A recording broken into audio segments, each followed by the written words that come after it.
রাতের রাত। যদি ভয় পেতে প্রস্তুত থাকো, তবে শুরু হোক এই অন্ধকার যাত্রা। 1998 সালের দিকে নদিয়ার এক ছোট্ট গ্রাম বসিরহাট। গ্রামের বাইরে গঙ্গার ঘাটের পাশে একটি পুরনো শ্মশান ঘাট ছিল। অন্ধকার, ভাঙাচোরা চিতা, শুকনো বাঁশগাছ আর বাতাসে জ্বলে ওঠা নীলাভ আলোর মতো অদ্ভুত শিখা, সব মিলিয়ে জায়গাটা ভীষণ ভয়ঙ্কর। সেই গ্রামেই থাকত অজয় নামের এক যুবক। অজয় ছিল চঞ্চল, সাহসী আর একটু একগুঁয়ে স্বভাবে। সে সবসময় প্রমাণ করতে চাইতো যে ভূত বলে কিছু নেই। গ্রামের বয়স্করা অনেকবার সতর্ক করেছিল, অজয়, শ্মশানের পথে যাস না, ওখানে রাতের বেলা মৃত আত্মারা ঘুরে বেড়ায়। কিন্তু অজয় এসব কথাই বিশ্বাস করত না। এক পূর্ণিমার রাতে বন্ধুরা বাজি ধরল, যদি সাহস থাকে তবে আজ রাতে শ্মশানে গিয়ে একা 1 ঘন্টা কাটিয়ে দেখো। অজয় বাজি মেনে নিল। হাতে শুধু একটা লণ্ঠন নিয়ে সে রাত 10টার দিকে শ্মশানের পথে বেরিয়ে গেল। শ্মশানে ঢুকতেই তার মনে হলো চারপাশটা যেন অস্বাভাবিকভাবে নিস্তব্ধ। হঠাৎ বাঁশ পাতার ফাঁকে কার যেন কান্নার শব্দ ভেসে এলো।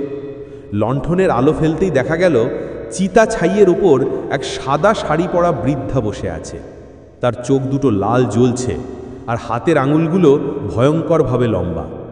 অজয় ভয় পেলেও সাহস করে জিজ্ঞেস করল, তুমি কে? এখানে বসে আছো কেন?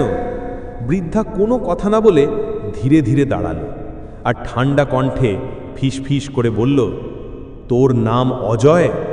আমি তোকে অনেক দিন ধরে ডাকছি। এই কথা শুনে অজয়ের শরীর কাঁপতে শুরু করলো।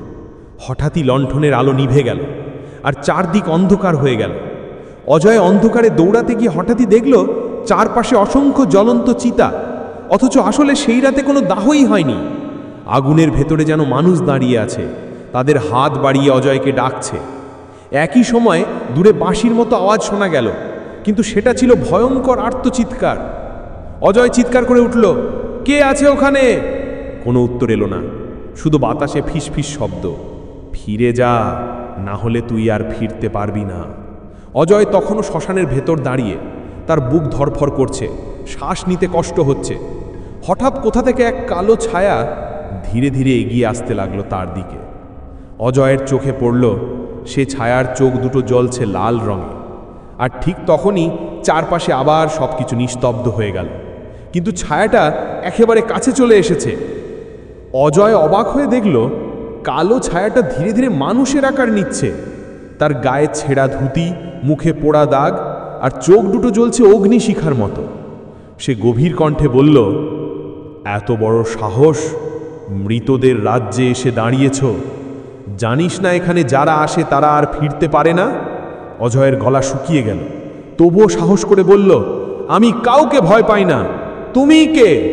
ছায়াটা হঠাৎ হাসতে লাগল, একটা কাঁপা কাঁপা শীতল হাসি। তারপর বলল, আমি সেই আত্মা যাকে জীবিত অবস্থায় এই শ্মশানেই আগুনে ফেলে দেওয়া হয়েছিল। আমার দেহ জ্বলেছিল, কিন্তু আত্মা বন্দী হয়ে গেছে এই জায়গায়। অজয় হঠাৎ অনুভব করল চারপাশ তীব্র গরম হয়ে উঠছে, যেন অদৃশ্য আগুন তাকে ঘিরে ফেলেছে। তার কানে ভেসে আসছে অসংখ্য মানুষের আর্তচিৎকার, আমাদের মুক্তি দে, আমাদের মুক্তি দে।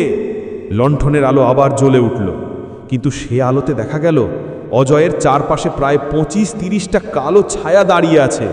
সবার চোখ লাল আর হাতগুলো শিকলের মতো লম্বা। তারা সবাই একসাথে চিৎকার করল, অজয়, তুইও আমাদের দলে যোগ দে, এখানে চিরকাল থেকে যা। অজয় ভয়ে কাঁপতে কাঁপতে পিছনে সরে যাচ্ছিল, কিন্তু হঠাৎই সে পিছলিয়ে পড়ে গেল এক পুরনো অর্ধপোড়া চিতার ওপর। ঠিক তখনই হাওয়ার ঝাপটার মতো শীতল কণ্ঠ শোনা গেল।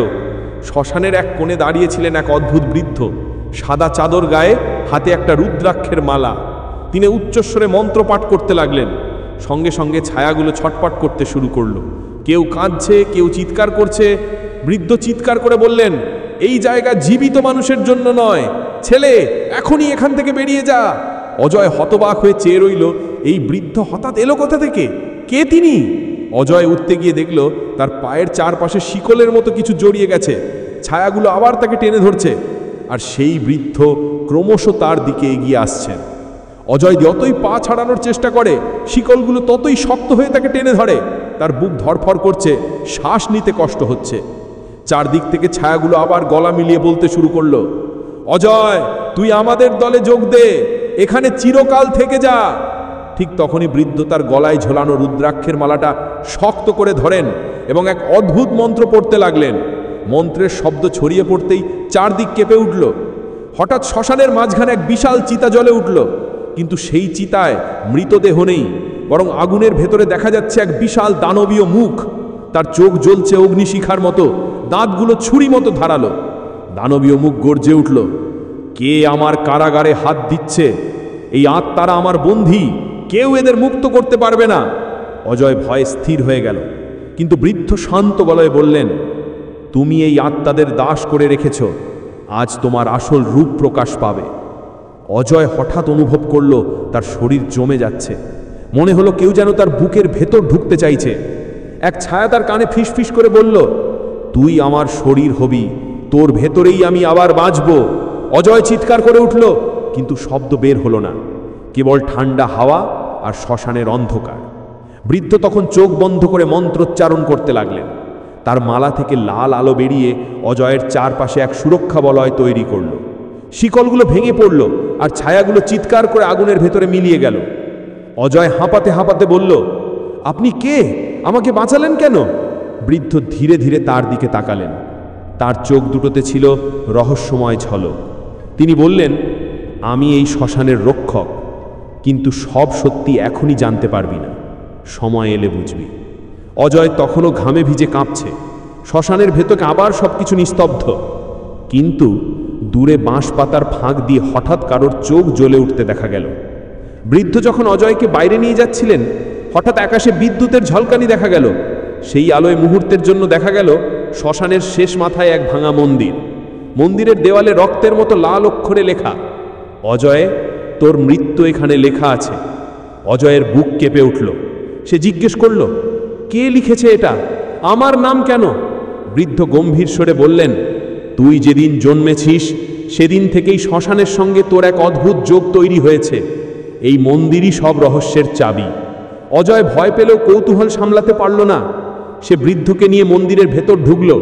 ভেতরে অন্ধকার, ভাঙা প্রতিমা আর ধূপকাঠির পোড়া গন্ধ। হঠাৎ মেঝেতে একটা ফাঁকা ইট নড়ে উঠল, আর নিচে দেখা গেল একটা গোপন সিঁড়ি। সিঁড়ি ধরে নামতেই অজয়ের চোখে পড়ল একটা অদ্ভুত কক্ষ। দেওয়াল জুড়ে হাড়, খুলি আর কালো রক্তে আঁকা অদ্ভুত চিহ্ন। মাঝখানে রাখা ছিল একটা পুরনো কাঠের বাক্স। অজয় হাত বাড়িয়ে বাক্সটা খুলতে যাচ্ছিল, কিন্তু বৃদ্ধ চেঁচিয়ে উঠলেন, না, এটা খুলবি না। কিন্তু ততক্ষণে বাক্সের ঢাকনা খুলে গেল। ভেতর থেকে বেরিয়ে এলো তীব্র ঠান্ডা হাওয়া আর এক ভয়ঙ্কর আর্তচিৎকার। অজয় ভয়ে পিছিয়ে গেল। বাক্সের ভিতর একটা পোড়া মুখওয়ালা পুতুল ছিল। তার চোখ দুটো লাল রঙে জ্বলছিল। পুতুলটা হঠাৎ নিজে নিজে নড়তে শুরু করল। তারপর এক ফিসফিস কণ্ঠ শোনা গেল, অজয়, তুই আমার উত্তরাধিকার, তুই ছাড়া আমি পূর্ণ হতে পারবো না।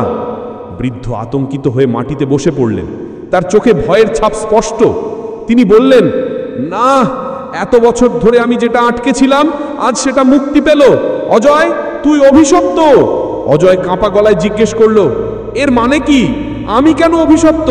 বৃদ্ধ উত্তর দিলেন না, শুধু মাথা নিচু করে মন্ত্র পড়তে লাগলেন। কক্ষের ভেতর বাতাস এক ঘূর্ণিঝড়ের মতো ঘুরতে শুরু করলো। পুতুলটা আকাশে ভেসে উঠে দাঁড়ালো। তার লাল চোখ সরাসরি অজয়ের দিকে তাকিয়ে আছে। কক্ষ কেঁপে উঠছে আর মন্দিরের ভাঙা ঘণ্টা নিচে থেকে বাজতে শুরু করলো, টান টান টান। কক্ষের ভেতর বাতাস ঝড়ের মতো বইছে। অজয়ের সামনে ভাসছে সেই পোড়া মুখওয়ালা পুতুলটা। তার চোখ দুটো অগ্নিশিখার মতো জ্বলছে।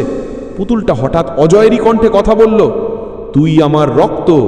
বহু বছর আগে এক তান্ত্রিক এই শ্মশানে বলি দিয়েছিল নিজের সন্তানকে। সেই অভিশপ্ত রক্তের উত্তরাধিকার তুই, অজয়। অজয়ের মাথা ঝিমঝিম করতে লাগলো। সে বুঝল তার জন্মের সঙ্গেই এই ভয়ঙ্কর অভিশাপ জড়িয়ে আছে। পুতুলটা ধীরে ধীরে বড় হতে লাগলো। কয়েক মুহূর্তের মধ্যেই সেটা এক দানবীয় রূপ নিল। উঁচু দেহ, জ্বলন্ত চোখ আর সারা শরীরে কালো আগুনের শিখা। দানব গর্জে উঠল, অজয়, তুই আমার মাধ্যম, তোর শরীর আমি নিজের করে নেব। অজয়ের চারপাশের বাতাস হঠাৎ ভারী হয়ে গেল। তার বুকের ভেতর যেন কিছু ঢুকে পড়ছে। বৃদ্ধ কাঁপতে কাঁপতে দাঁড়ালেন। হাতে রুদ্রাক্ষের মালা উঁচু করে মন্ত্রোচ্চারণ শুরু করলেন। তার শরীর থেকে অদ্ভুত আলোক রশ্মি বেরোতে লাগলো। তিনি চিৎকার করে বললেন, দেবীর নাম জপ কর অজয়, নইলে তুই শেষ। অজয় কাপা গলায় বলল, দুর্গা দুর্গা মা দুর্গা। সঙ্গে সঙ্গে কক্ষ কেঁপে উঠল, দেওয়াল ফেটে ভেতর থেকে যেন আলো বেরোতে লাগলো। দাননীয় রূপটা ছটপট করতে লাগলো, তার গলা থেকে ভয়ঙ্কর আর্তচিৎকার বেরোলো। আগুন নিভে গেল, আর ছায়াগুলো ধীরে ধীরে অদৃশ্য হয়ে গেল। শেষ মুহূর্তে বৃদ্ধ তার সমস্ত শক্তি দিয়ে মালাটা দানবের দিকে ছুঁড়ে দিলেন। মালা দানবের গায়ে পড়তেই এক তীব্র বিস্ফোরণ ঘটল। কক্ষ ভরে গেল সাদা আলোর ঝলকানিতে। অজয় যখন চোখ খুলল, দেখল সে আবার শ্মশানের বাইরে। ভোরের আলো ফুটেছে, চারপাশে পাখির ডাক, কিন্তু বৃদ্ধ আর কোথাও নেই। শুধু মাটিতে পড়ে আছে রুদ্রাক্ষের মালাটা। অজয় সেটি হাতে তুলে নিল। তার মনে হলো বৃদ্ধ ইচ্ছে করেই এই মালা রেখে গেছেন। কিন্তু দূরে গঙ্গার জলে হঠাৎ একটা প্রতিফলন দেখা গেল। কালো ছায়ার মতো একটা মুখ লাল চোখ নিয়ে অজয়ের দিকে তাকিয়ে আছে। অজয়ের বুক কেঁপে উঠল।